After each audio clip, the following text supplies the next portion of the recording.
చెప్పరా, ఎవరికి నువ్వు నెంబర్ పంపించావు? క్రిస్టి అన్నకి. క్రిస్టఫర్. నీకేంటి లాభం?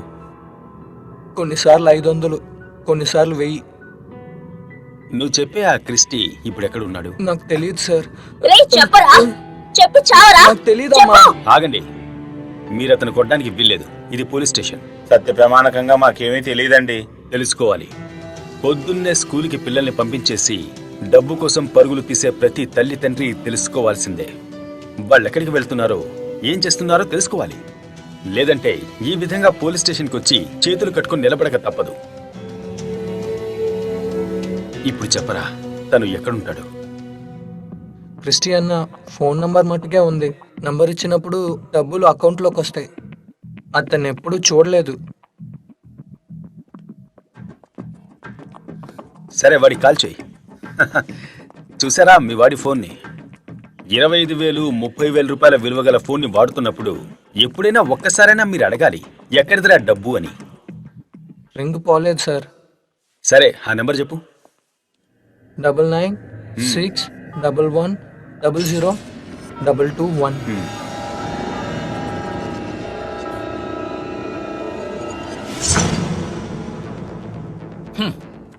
ముంబై నుంచి ఆంధ్రాకి అమ్మాయిల్ని సరఫరా చేస్తున్నారు. Who told this rubbish? Truth is stain in the fiction. నమ్మకం ఉండాలి సార్. ఢిల్లీ, ముంబై, కాశ్మీర్లో ఉగ్రవాదం విజృంభించినప్పుడు అక్కడి ప్రభుత్వాలు పోలీసుల్ని ఎక్కువ బలగాల్ని మోహరించాయి. అక్కడ తమ కార్యకలాపాలకి భద్రత లేని కారణంగా తీవ్రవాదులు, స్మగ్లర్స్, సెక్స్ మాఫియా మొత్తం కలిపి ఇక్కడికి స్థావరాన్ని మార్చుకున్నాయి. పత్రికల్లో, వార్తలు, ఛానల్స్ లో న్యూస్ చెప్తే సరిపోదు. There is no solid proof. I'm sorry sir. National గా, ఇంటర్నేషనల్ గా ఈ విషయం ప్రతి ఒక్కరికి, ప్రతి సామాన్యుడికి తెలిసిందే. ఏమండి, లంచ్ కి మటనా చికెనా? మటన్ వద్దు, చికెన్ వద్దు, రొయ్యల వేపుడు చెయ్యి. ఏమంటున్నారు సార్? మీ ముందున్న కంప్యూటర్ను ఓపెన్ చేసి చూస్తే మీకు అన్ని విషయాలు తెలుస్తాయి. ప్రతి సంవత్సరం ఆంధ్రప్రదేశ్ నుంచి 600 మంది ఆడవాళ్లు మిస్ అవుతున్నారనే కేసులు నమోదవుతున్నాయి.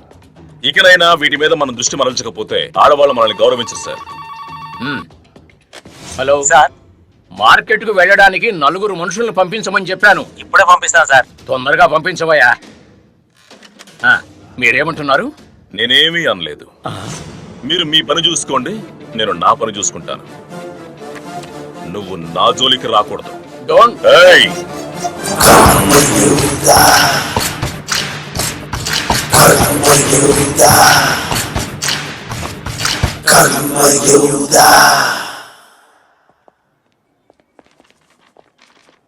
హలో, అయ్య గారిని చూసావా? బుద్ధి లేని వెధవా. వాడికి వాడు ఐపీఎస్ ఉద్యోగం ఇచ్చింది. ఏమన్నాడేంటి? వాడికి తిండి తినడం, సినిమాలు చూడడం తప్ప మరి ఇంకేమీ తెలియనట్టుంది. నువ్వు చెప్పావని వాడిని కలవడానికి వచ్చాను. నాకు చేయడం చేతకాక కాదు. నా కేసు నేనే డీల్ చేసుకుంటాను. ఇలా చూడు, మీ ఐజీ అనుకుంటున్నట్టు ఊరికే నిల్చోబెట్టి సాదా సీదాగా కాల్ చేసే రకాన్నైతే కాదు. Encounter specialist mad Maddy. 10 బుల్లెట్లు దూసుకొస్తే నాకు ఒక్క బుల్లెట్ చాలు. అదేరా Maddy style. That's why I'm known as mad Maddy. కాస్త తక్కువయ్యా బాబు. ఇలాంటి ఐపీఎస్ల వల్లే పోలీస్ డిపార్ట్మెంట్ కి చెడ్డ పేరు వస్తుంది. Anyway, I'm sorry. నా అవసరం అయితే తోడుంటానుగా. మార్నింగ్ వెరిఫికేషన్ లో ఒక విషయం అర్థమైంది. కాకినాడ బీచ్ పోలీస్ స్టేషన్ పరిధిలో 13 సంవత్సరాల అమ్మాయి మిస్ అయినట్టు తెలిసింది.